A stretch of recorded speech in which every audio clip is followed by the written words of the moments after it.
રાજપૂતાઈની વાત આવે એટલે મારી પાસે એટલી બધી વાતો.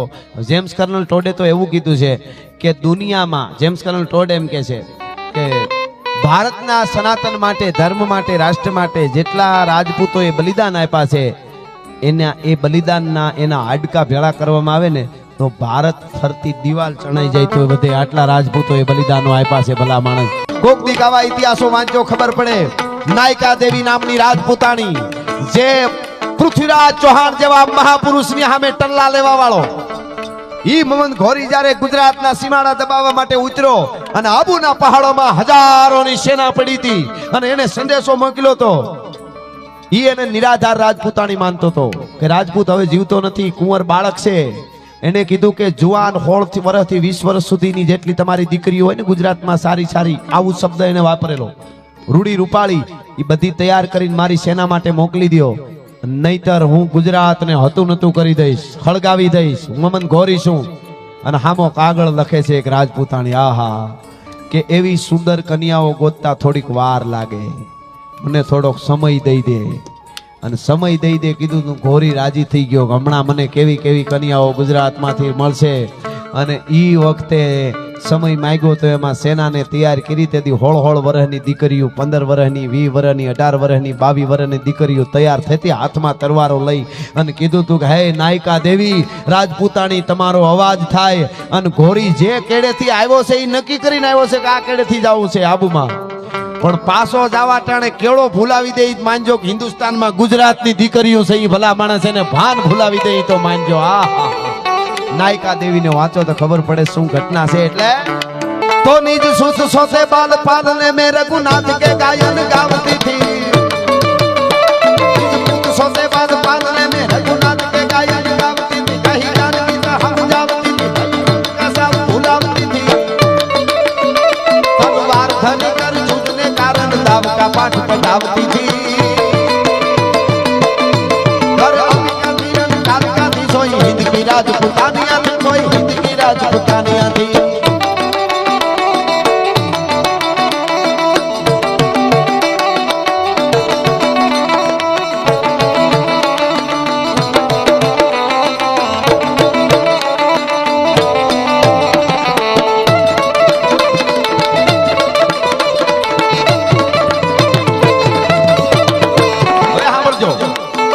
આખો પ્રસંગ તો જબર, પણ મારી હાડી રાણી સાહેબ રાજપૂત ને એમ થાય એક વાર, બે વાર ને ત્રીજી વાર મોઢું જોવા હારું આવે. 7 દી પહેલા લગ્ન થયેલા અને મોઢું જોવા માટે રાજપૂત જ્યારે પાછો વળતો તો કંકુની લોળ જેવી રાજપૂતાણી 16 વર્ષની છે, આને મૂકી મારે મરી જવાનું થશે, એટલો ખાલી વિચાર આવ્યો.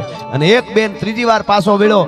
રાજપૂતાણી તો વૈયા ગયા હતા ઓરડામાં, પણ દાસી ઊભી હતી, એને કીધું કે રાજપૂતાણીને કયો ની કઈક નિશાની આપે, હું યુદ્ધમાં જાઉં, પાછો જીવતો આવું ન આવું. અને ત્યારે ફડકાર કરીને રાજપૂતાણી 16 વર્ષની એમ બોલી હતી, દાસી તલવારને તાહડો લઈ આવ, મારું માથું કાપીને રાજપૂતને આપી દે, એનું જીવ મારામાં રહે તો યુદ્ધના મેદાનમાં હું જવા પાડવાનો છે. એટલે ભગત બાપુ આ કડીમાં આખી વાત કહે છે.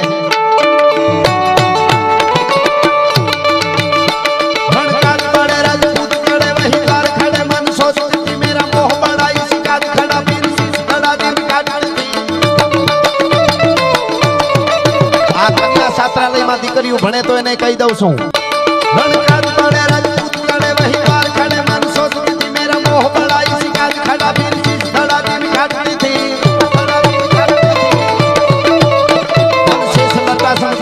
प्रतापति देव को हार पहनावती थी,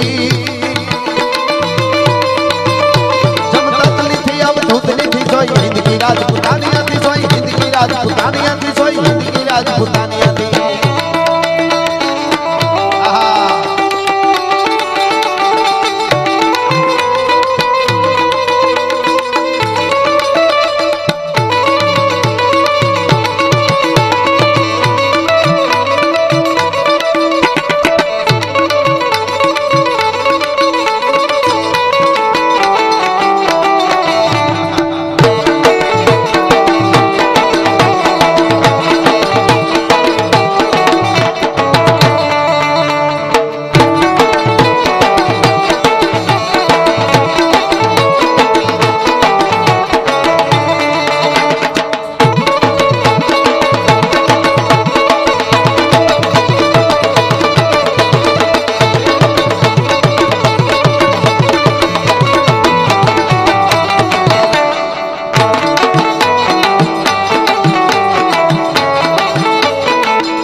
પોતાનો દીકરો કાયમ આવી જાય રાજપૂતાણીનો, કે બાપ આવી જાય, કે ધણી કાયમ આવી જાય, કે ભાઈ કાયમ આવી જાય, પછી એક બાજુ ખૂણા બેન રાયડું નાખે, રોવે, મોઢા વાળે, બધાને ભેળા કરે, આપણે લૂંટાઈ ગયા એવું કરે? તો કે ના. તો શું કરે સાંભળજો આ કડીમાં હો રાજપૂતાણી.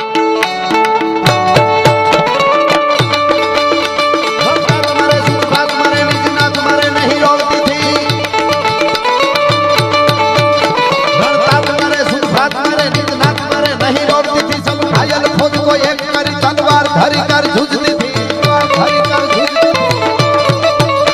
भरतात मरे सुत भात मरे निज नाथ मरे नहीं रोवती थी। सब घायल फौज को एक करी तलवार धरी कर जूझती थी। शमशेर जड़ी सिर जीतती थी, हरि फौज का पाँव हटावती थी। गवावती थी सोई हिंद की राजपूत रानिया की, सोई हिंद की राजपूत रानिया की, सोई हिंद की। रणतात मरे सुत भ्रात मरे निज नाथ मरे नहीं रोवती थी। सब घायल फौज को एक करी तलवार धरी कर जूझती थी। આ આપણું સાહિત્ય છે. ગીતા યાદ આવી ગઈ. સમાજ માટે જેના આખા સમાજનું કામ કરે આખા સમાજનો બાપ કહેવાય, વડીલ. એટલે ઉપાધિ કોઈ તું કરીમાં હજી હું બાપ બેઠો છું, અને જગતમાં કોઈથી ડરમાં હજી હું બાપ બેઠો છું, હજી હું બાપ બેઠો છું.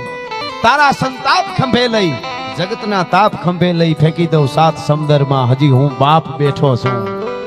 અને તમને બધાયને બાપા એમ કહેતા હશે, સમાજના બધા યુવાનોને, તું કે સગળું તારું, તું કેતો આપ ઉતારું, તારા હાટું જ શું ઘરમાં હજી હું બાપ બેઠો છું.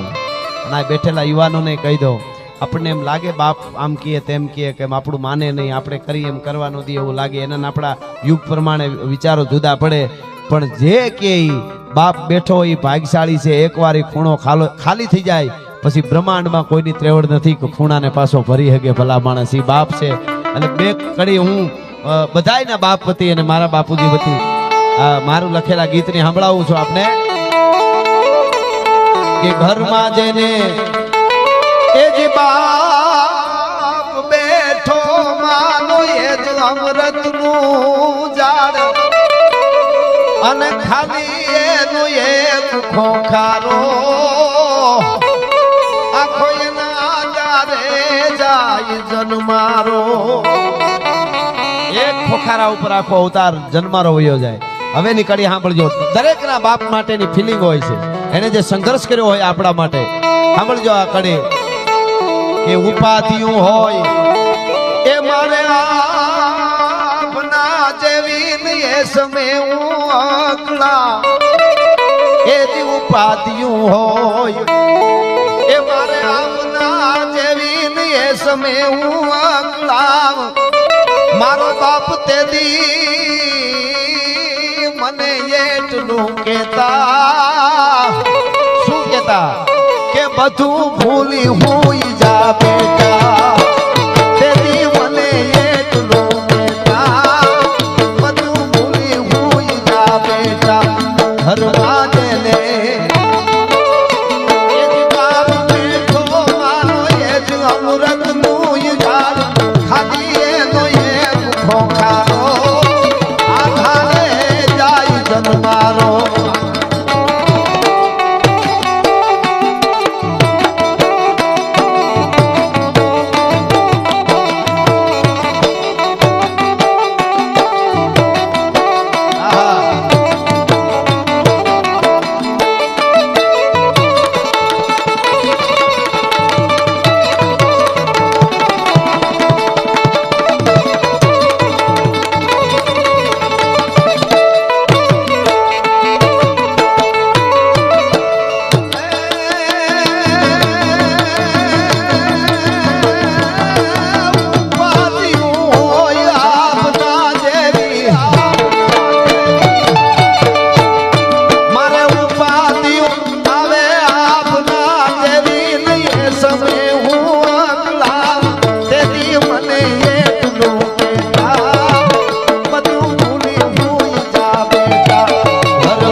એનો એક ખોખારો આધારે જાય જન્મારો આધારે બાપ દરિયો છે, એના વિશે બોલવા બેહી તો કલાકોની કલાકો સુધી બોલી શકાય, પણ દીકરાની પીડા બાપ સમજી કેવું દુનિયામાં. એક બીજી વાત યુવાધનને કહી દો, આપણે આગળ આવીએ ને, આપણે એટલે તમે ને અમે, આપણે બધા, તમે આગળ આવો ને એવું તમારા હગા વિચારે, તમારા વાલા વિચારે, તમારા મિત્રો વિચારે, તમારા પાડોશી વિચારે હારા હોય તો આપણે બધા આગળ આવી એમ બધા વિચારે, હાલો આપણે એવું માની લઈએ કે આ આગળ આવવો જોઈએ, પણ એ કેટલો આગળ ખબર?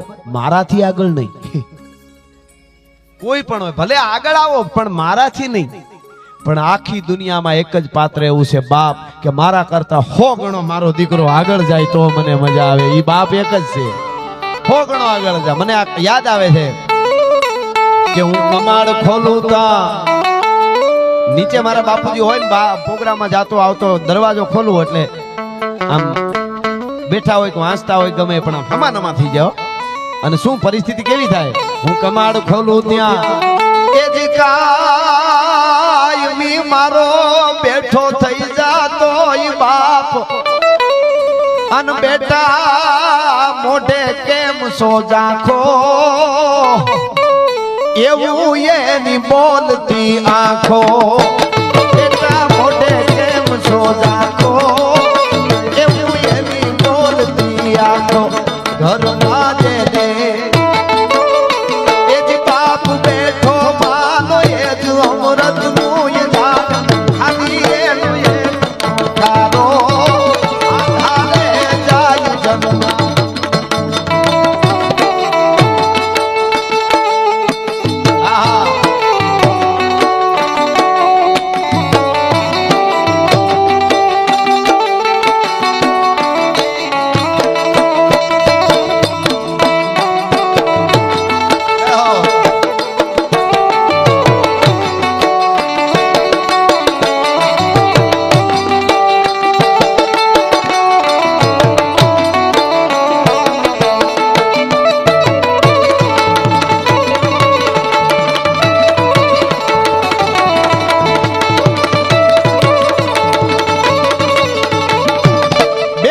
સાંભળજો. પણ છેલ્લો એક મારે એક તત્વનો છાત્રત્વનો એટલે કે રાજપૂતાઈનો એક નાનો પ્રસંગ, અને પછી આપણે 12 વાગ્યાની આસપાસ પાછી સવારે યાત્રા ને આપ બધું જાણો છો એટલે એ પ્રમાણે આપણે ઓલું કરશું. પણ